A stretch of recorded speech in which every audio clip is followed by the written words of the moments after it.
She had counted her losses down to the last one. A husband in the ground at Tucson. A daughter the fever took before they ever reached the territory. A wagon sold for the price of 2 meals, and a place on a stage that left her at a waystation in the middle of nowhere, with nothing ahead of her but heat and dust, and the long, flat quiet of a life that had run out of road. She had decided, the way a person decides when they think no one is listening, that her journey was over. And then a small hand closed around 2 of her fingers. A child she had never seen. A child who should have been afraid of her, of all of them. And in a voice cracked from days without water, that little girl looked up at a stranger and said the one word that nobody had any right to say to her again. She said, "Mommy." I was standing close enough to hear it. I have been turning it over in my head ever since. Because some journeys don't end where you think they do. Sometimes they just stop and wait and let a stranger walk right into the middle of them.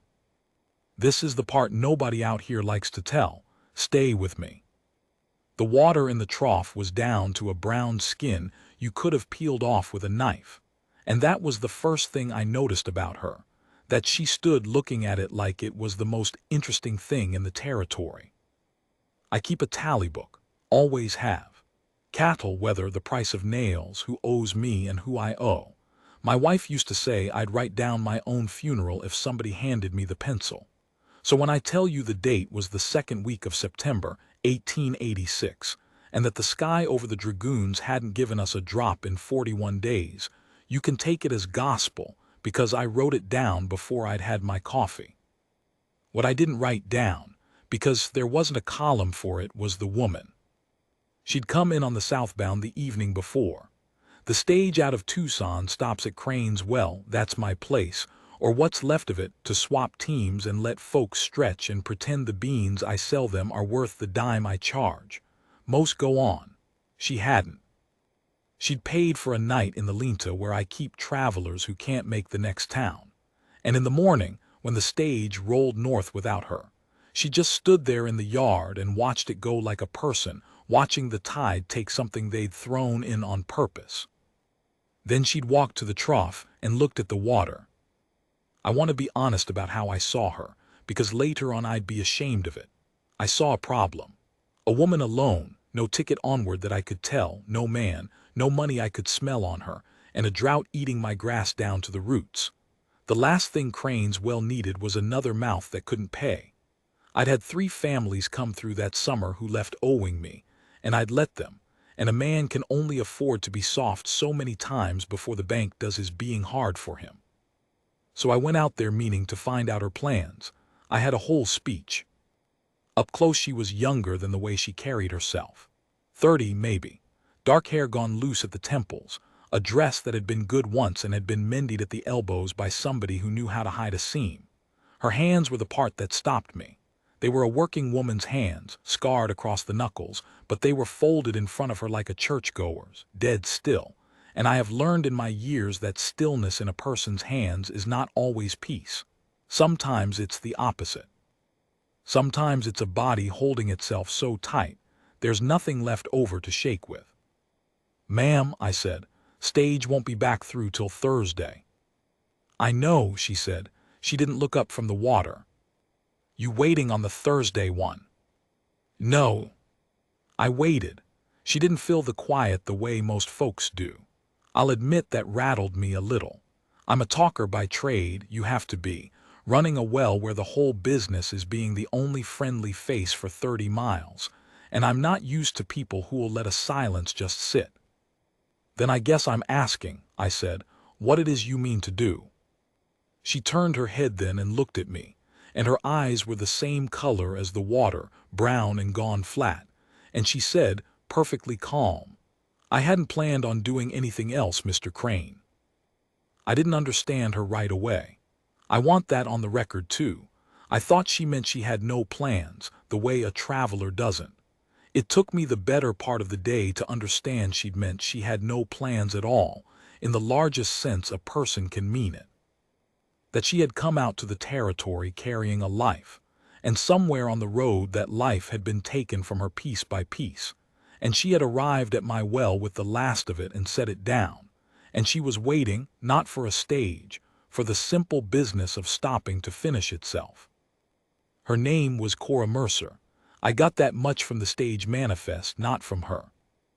I'll tell you what I learned in pieces over that long, dry day, the way I learned it, because I think the order matters. I learned her husband was a fence builder named Tom and that he was buried outside Tucson, because she said it the way you'd report a fact about the weather when I asked if there was anyone I could wire. No, he's at Tucson, that's all.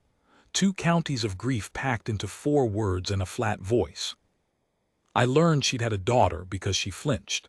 I'd been making conversation, fool that I am, trying to thaw her, and I'd said something about how the heat was hardest on the little ones, how I'd buried 2 of my own in the bad winter of '79, and you never did stop feeling the cold of it. I said it to be kind, to show her she wasn't the only one who'd put somebody in the ground. And she didn't say a word, but her whole face went somewhere I couldn't follow, and one of those still hands came up and pressed flat against her own breastbone like she was holding a door shut, and I understood I'd walked straight into a room I had no business in. "I'm sorry," I said. "Don't be," she said. "It's the right thing to be hard on the little ones." And she turned back to whatever work she'd given herself.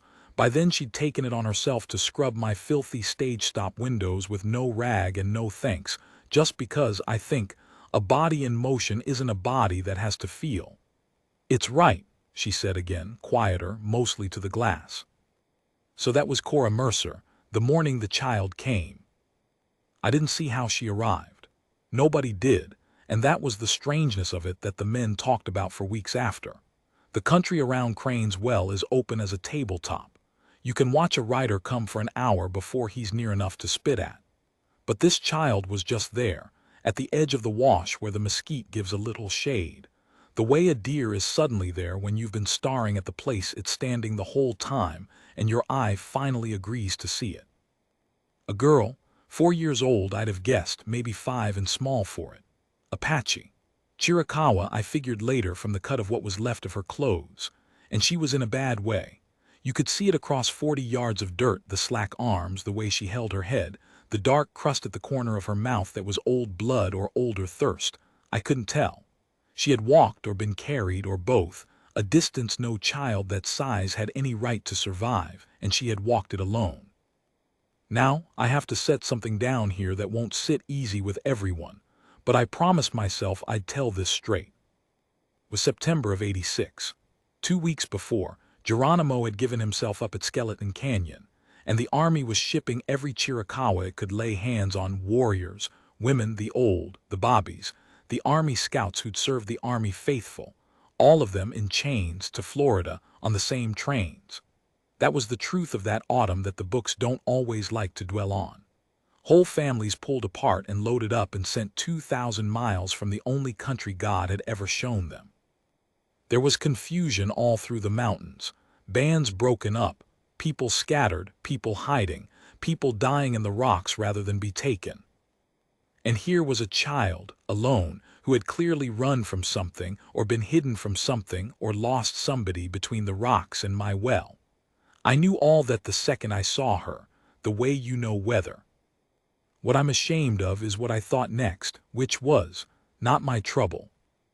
I'd love to tell you I was already moving. I wasn't.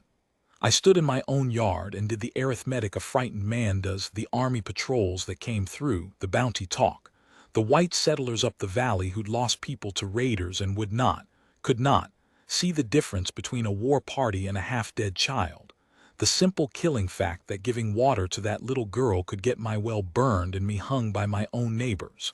I'm not proud of the arithmetic, but I did it. I stood there and did it.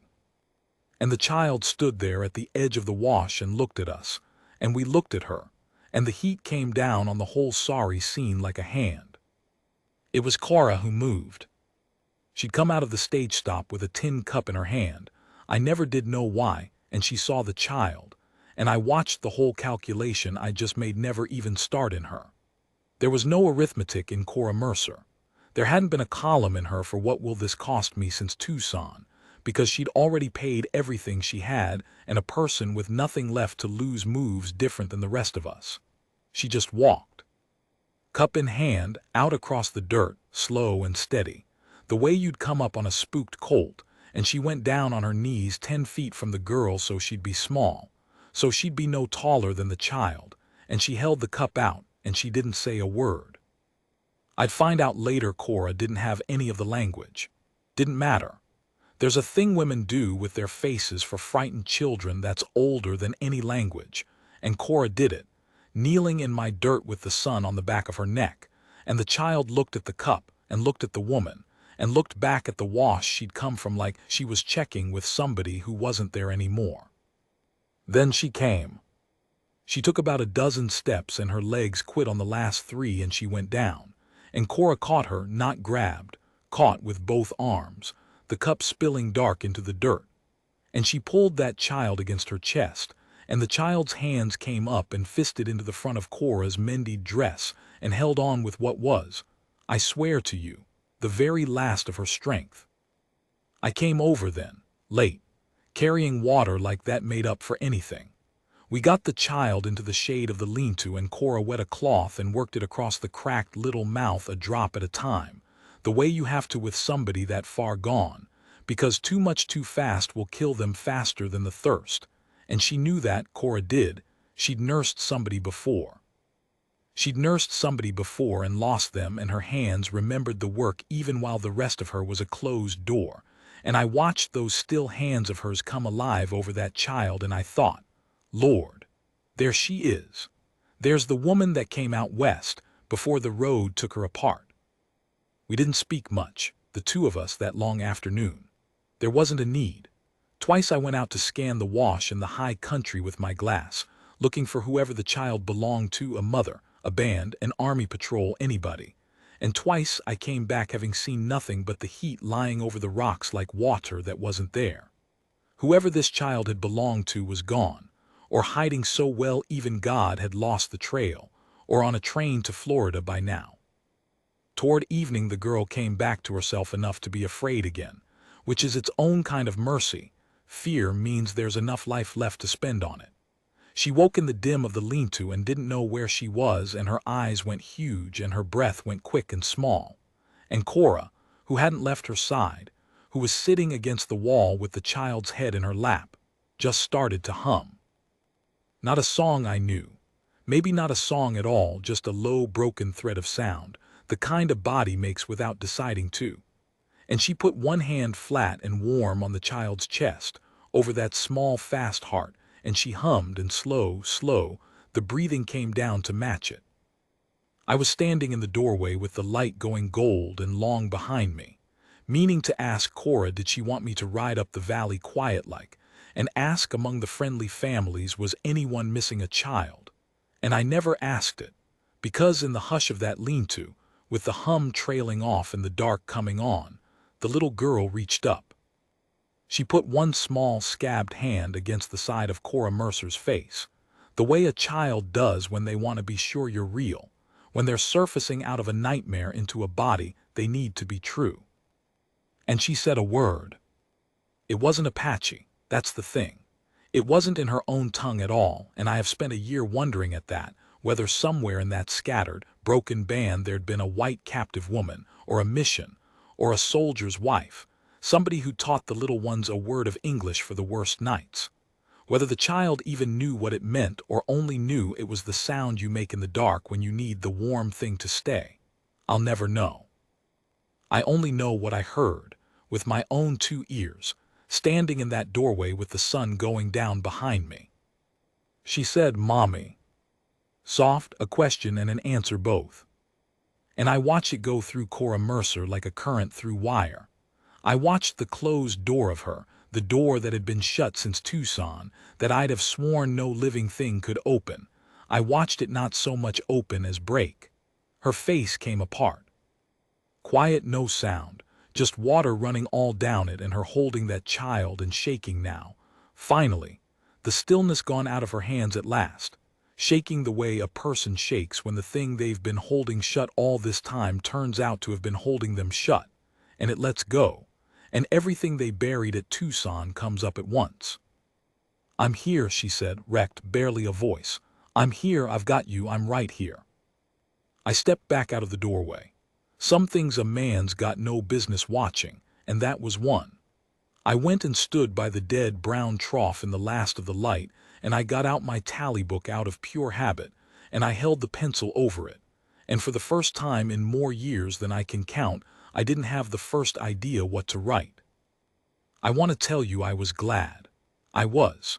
But I'm not a fool, and I've lived out here too long, and even with the warmth of that word still hanging in the evening air, the cold part of my mind was already doing the only arithmetic that ever mattered. That child belonged to someone. And somewhere out in that dark country, if they were still alive at all, somebody was going to come looking.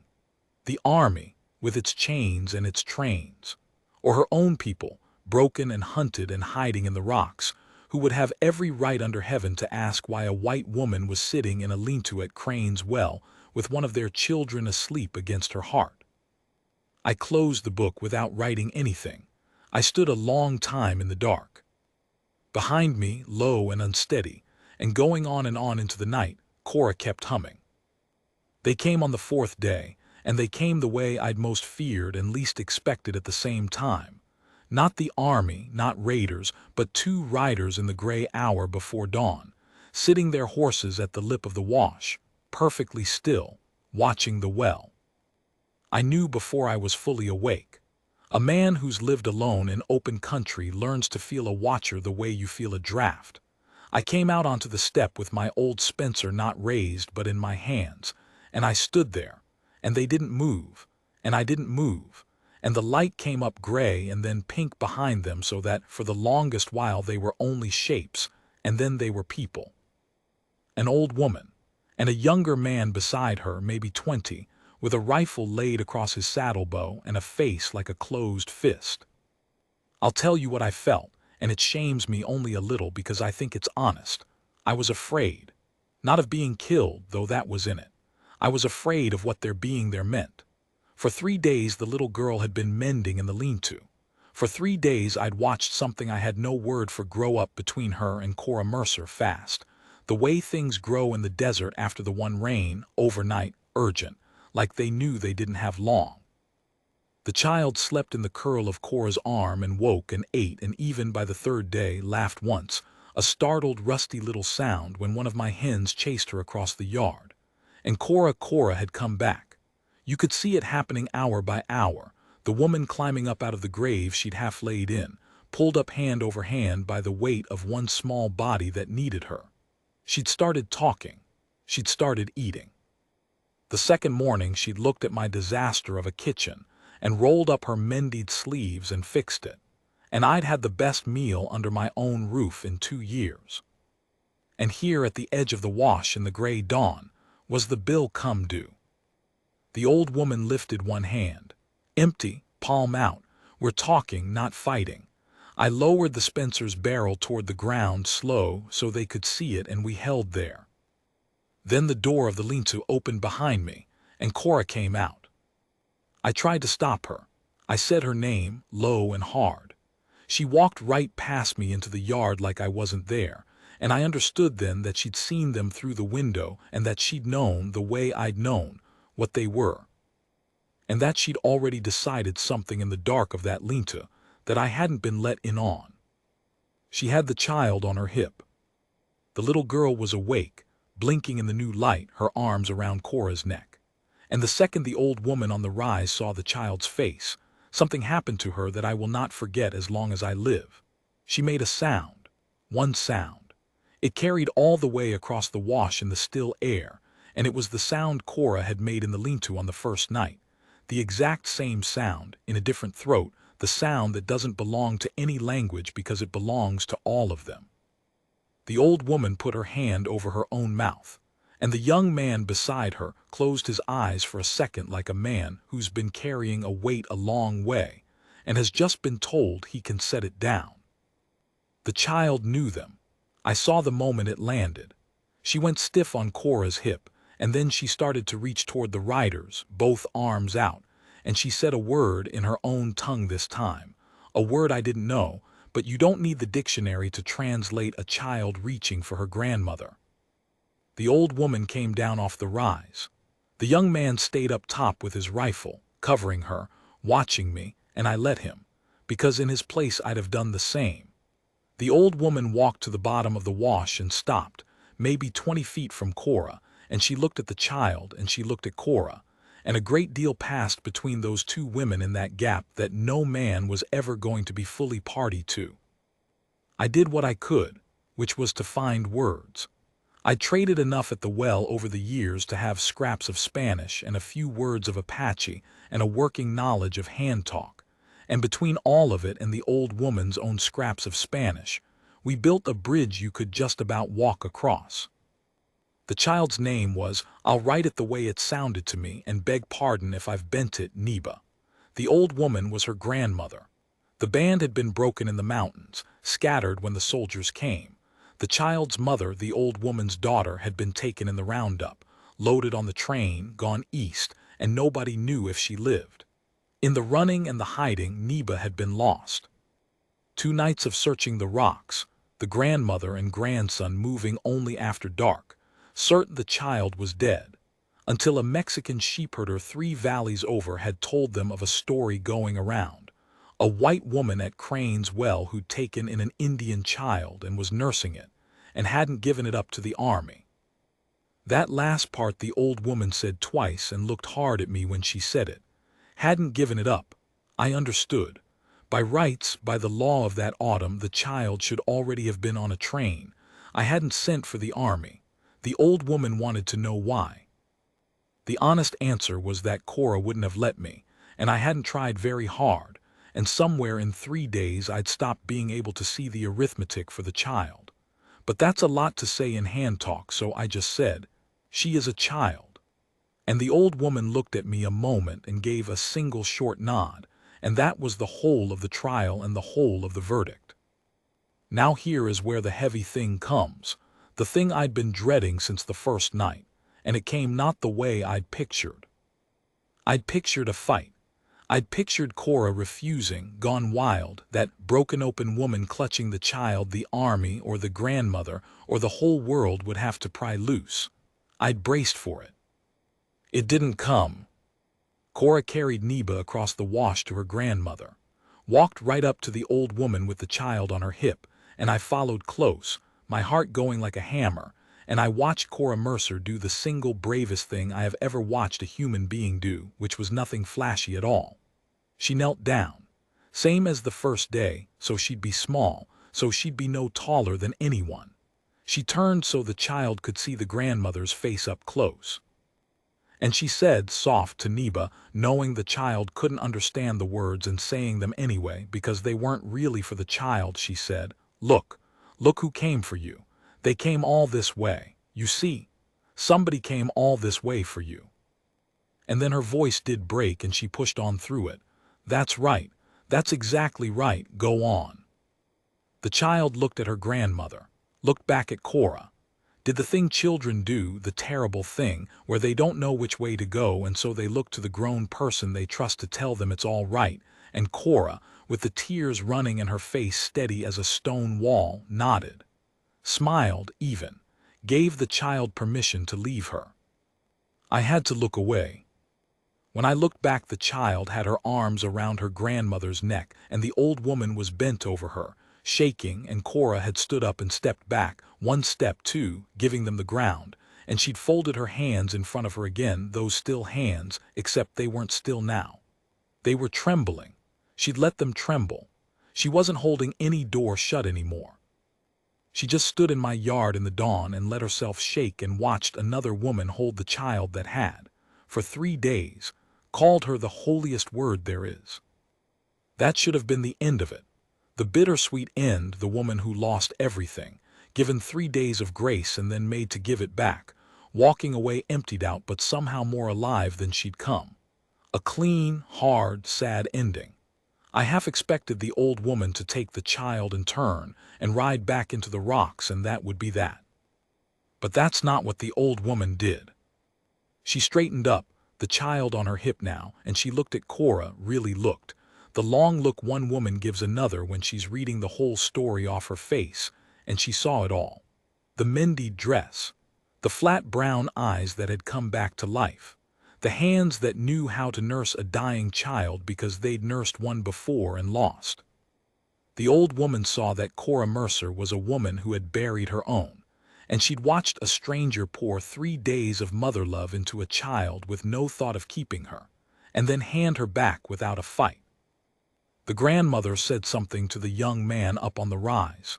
He argued, I could see it, the set of his shoulders, the chop of his hand, and she said it again, flat, and he went quiet. An old woman's words still carried, even at the end of the world. Then she turned to me, and through the broken bridge of our few shared words, she told me a thing that knocked the wind clean out of me, and changed the shape of everything that came after. The band wasn't going into the rocks to hide. They couldn't, not for long. The army would comb them out by winter. They were going south, across the line into Mexico, into the Sierra Madre, where a handful of free Chiricahuas still held out in country no army wanted to follow them into. A hard road, a child's road least of all. The grandmother was old, the grandson was one rifle. And the way south ran for 3 days through the worst of the dry country, through a stretch with exactly one reliable water, a well run by a white man who had already shown he wouldn't turn in an Indian child. She was not asking to take Neba and vanish. She was asking whether the woman who'd nursed the child and the man who'd kept the secret would help them cross. And she was asking something underneath that too, that she didn't have the Spanish for and didn't need it, something in the way she kept looking from the child to Cora, from Cora to the child. A question about the long road and the old woman's own short time left on it, and who, when she was gone, would be left to carry one small girl through a world that wanted her on a train. I looked at Cora. Cora was already looking at the child. And I knew, the way you know whether, that whatever I'd thought this story was, a woman saved by a child for 3 days and then bereft, it wasn't that story at all. It had only just started. The journey she'd thought was over at my dead trough hadn't ended. It had handed her a map, and the map ran south into a desert that killed grown men, toward a free country that might not even exist anymore, with an old woman and a boy and a rifle and a little girl who'd called her mommy in the dark. I closed my eyes. I thought about my well, my hens, my safe gray life, the bank, the army, the rope. Mr. Crane, Cora said. She didn't look away from the child when she said it. Her voice was very quiet, and there was iron back in it that I hadn't heard before. I'm going to help them get across. It wasn't a question. She wasn't asking my leave. She was telling me where the rest of her life was going to go. But she turned then and she looked at me, those eyes alive and brimming and absolutely certain, and she did ask me, oh. There was a gap, a breath. 2 breaths between Cora Mercer asking, are you coming, and my answering. And in that gap I was a coward. I stood in my own yard and did the old arithmetic one final time, the cattleman's sums, the well and the hens and the long safe gray years I could still have if I just shook my head and let these people ride south and out of my life. The young man up on the rise could read it on me. His jaw set. He'd known all along the white man would balk. And then the child Neba on her grandmother's hip looked at me. Just looked. Not pleading. Children that small don't know to plead. She looked at me with the plain animal trust of a creature who has decided the grown-ups will sort it out, and I thought of my own too, under the cold ground of 79, and how I'd have crawled across the territory on my hands for one more morning of either of them chasing my hens, and the arithmetic just stopped. The columns wouldn't add. There wasn't a number big enough on the safe side of the ledger to outweigh one small girl looking at me like I was a person who helped. I'm coming, I said. Give me an hour to load the mules. We left Crane's well that same morning, in the worst heat of the worst dry month, and I never went back to it, but I'll get to that. I won't pretend I can give you every mile of those 3 days south. Some of it I was too dry-mouthed and scared to remember right, and some of it I remember too well to put on a page. But I'll give you the shape of it, and the two things that mattered. We moved at night mostly. The grandmother set the pace and the route. She knew that country the way I know my tally book. Every seep and every dry fall, and every ridge where a man on horseback would skyline himself for the army's glasses to catch. By day we lay up in whatever shade the rocks gave, and we slept in shifts, and we did not light fires. I had loaded 4 mules with water, every barrel and skin and tin I owned, and even so I did the sums each dawn and each dusk, and watched the margin between us and dying narrow like a closing eye. The first thing that mattered happened the second night. We came down off a long ridge into a flat, and there was a patrol. Army. 4 troopers and a scout, camped at the only water for 10 miles, the very seep the grandmother had been steering us toward. We saw their fire before they could have seen anything of us, and we froze in the rocks above, all of us, even the child who had learned in her short, broken life how to be silent in a way no child should ever have to learn. We were out of water. That's the part I need you to understand. We had maybe a day left in the skins, in killing heat, with 2 more days to the line. If we went around that seep, we'd die before we reached the next one. If we went down to it, we'd ride into 4 carbines and a scout in a season when bringing in Apache, any Apache, paid in coin and glory. The grandmother looked at me. The young man looked at me. And I understood with a cold drop in my stomach that this was the heavy thing the whole story had been walking toward, that I was the only one of us who could ride down into that camp without being shot on sight. A white man, a well-keeper, known up and down the territory. I could go down to that fire and they'd give me water and not think twice. But not for 5. Not for an old woman and a young man and a child who'd hang us all. There was a way to do it. I worked it out crouched in the rocks with my heart in my throat. I'd ride down alone, friendly, a well-keeper out checking on a strayed lead mule, fill my skins at their seat big as life, jaw with them, complain about the drought, and ride back up, and the others would have to wait in the rocks one more burning day until the patrol moved on, and live on what little I could carry back without it looking strange. It would mean lying to soldiers. It would mean, if it went wrong, hanging. And it would mean Cora and the old woman and the boy and the child lying flat in the rocks all the next day in the worst of the heat with almost nothing, on the strength of my nerve and my acting and my willingness to look 4 armed men in the eye and call a child a strayed mule. I did it. I'm not going to dress it up. I rode down into that camp and I was so frightened my hands shook on the reins, and I covered it by being twice as friendly as God ever made me. And I filled my skins. And I sat at their fire and ate their bacon and lied for an hour straight with a smile on my face. And the scout, a Yavapai man, army broke and quiet, looked at me twice in a way I didn't like. But he never said a word. And to this day I wonder what he knew and chose to let pass. There's more mercy moving around that country than the history books credit. I rode back up the ridge in the dark, slow and easy till I was out of sight. And then I drove those mules over the back of the ridge like the devil was on me, and Cora caught the lead rope and pressed her forehead to the mule's hot neck and didn't say anything, and that was thanks enough. The patrol moved off the next afternoon. We came down and drank at the seep like animals, all of us, even the dignified old grandmother, on our knees in the mud, alive.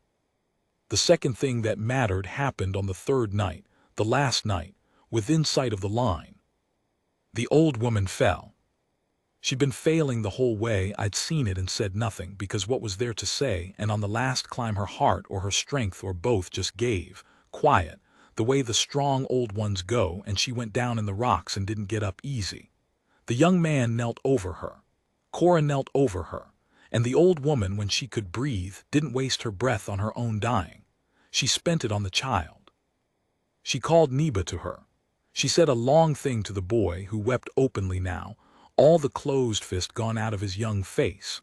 And then she took the child's small hand, and she reached out and took Cora's hand, those 2 hands that had each held this child in the dark, and she put them together, the child's in Cora's, and she folded her own dying hands around the both of them.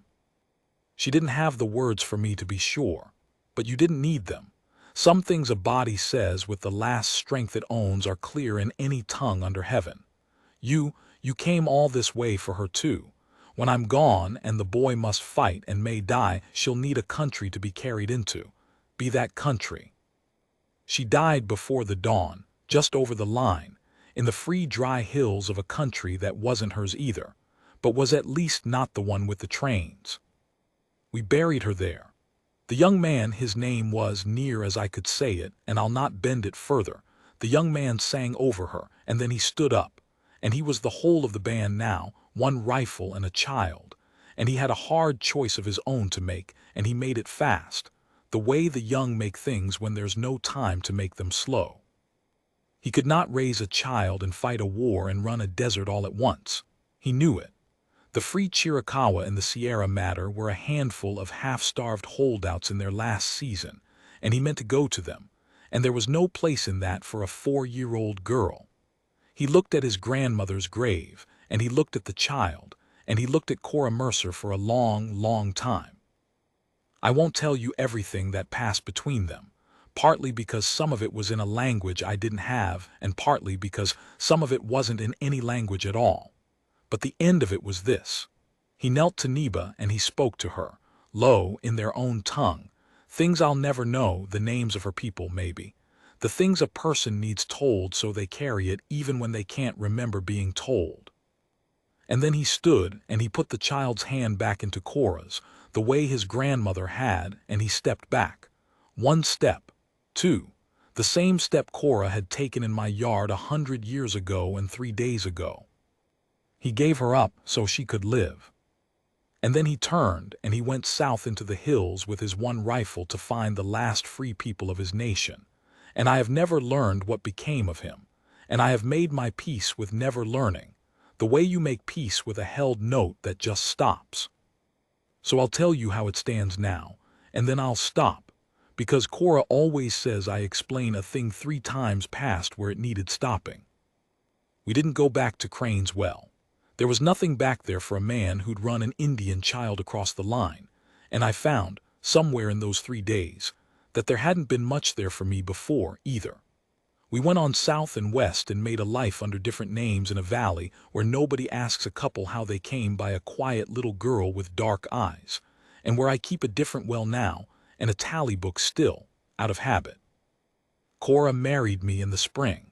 I'll not pretend it was the grand romance of a story. We came to it slow. 2 people who'd buried too much, sliding toward each other across the long evenings the way 2 coals settle together to keep the last of the heat. It's a good marriage. It's a quiet one. I'm a lucky man and I know it down to my boots. Neba is ours now, and not ours both at once, and we've made our peace with the both at once because that's the truth of her and we won't lie to her. She knows. As much as a child can hold, she knows that she had a mother taken east on a train and a grandmother who carried her south and lies in the free hills, and an uncle who gave her up so she could grow, and a stranger at a dead well who became the warm thing in the dark. We tell her the names. Cora makes her say them. You came from somewhere, Cora tells her. Somebody came all this way for you. Don't you ever forget it. She calls Cora Mommy now in the daylight, easy, the way any child does, and it doesn't break anybody open anymore. It just is.